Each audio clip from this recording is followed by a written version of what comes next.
Guys, hold up. This is crazy. We just finished up practice, and I just saw the craziest thing ever. And I know you guys are going to see it, but I was hoping you guys could maybe see it for me first. But William Tackett officially pulls up for ADCC, but it's not for the reasons that you initially would think. Why would William Tackett not do ADCC? I'm going to tell you. So those of you that don't know, ADCC happens once every 2 years. It is the Super Bowl. It is the Olympics for specifically no-gi grappling, no-gi jiu-jitsu. You win this tournament, guys, a lot of notoriety, a lot of notoriety, a lot of instructional money you can make after the fact. You don't make a lot of money for ADCC when you consider all the effort and time you put into it.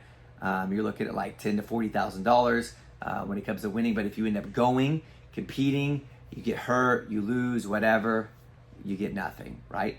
Jiu-jitsu is still a very young sport. It's still growing. It's still everything else. For those of you that don't know, though, Craig Jones, also another very talented black belt, somebody who has a lot of social media presence and that has done extremely well in jiu-jitsu in the past, that has performed at a really high level, had great success at ADCC, has been, let's just say, butting heads with ADCC, really going after the fact that they need to pay their athletes better, and he is putting on his very own tournament. Now, when I heard this, he was going to do like some big $1 million tournament, which sounds pretty awesome, right? He's going to attract as many people as he can, bring the best people in the world. And I've heard chirps here and there about him trying to compete with ADCC. Oh, this is not the right way, but it kind of went in one ear and out the other. And I was like, people getting paid more money for doing jiu-jitsu sounds cool. I'm so excited to watch that and watch ADCC. But here is the goofy part.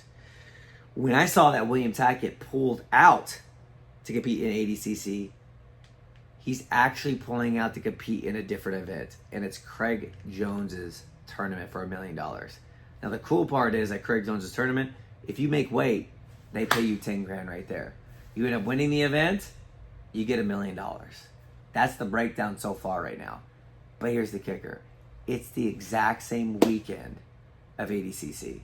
The exact same weekend that ADCC has the T-Mobile Arena booked.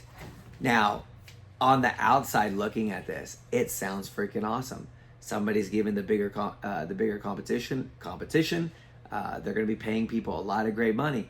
Now, I don't know what your guys' thoughts are on this, and I want to hear what you think, but at least let me share what I think first, because my first initial thought is like, man, if our hope is for the growth of jiu-jitsu, what does this do for ADCC long term?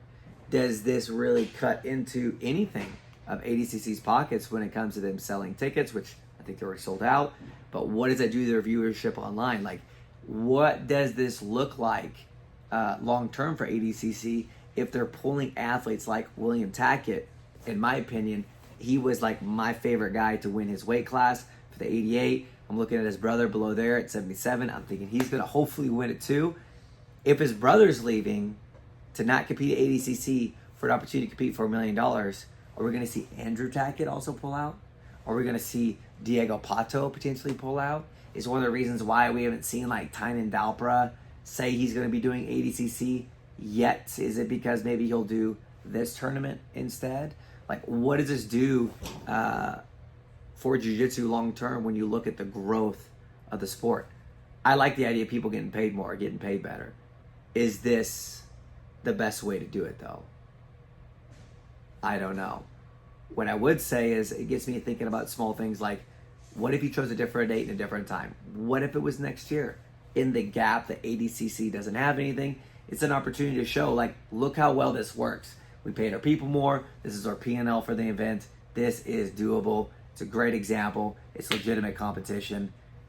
I feel weird about it. I don't know if this is something sustainable long term that they can run on with these Craig Jones Invitationals. Is this the biggest troll move ever by Craig Jones? I don't know. I just saw it, wanted to film a video, bring it to you guys, and I want to hear what the internet has to say.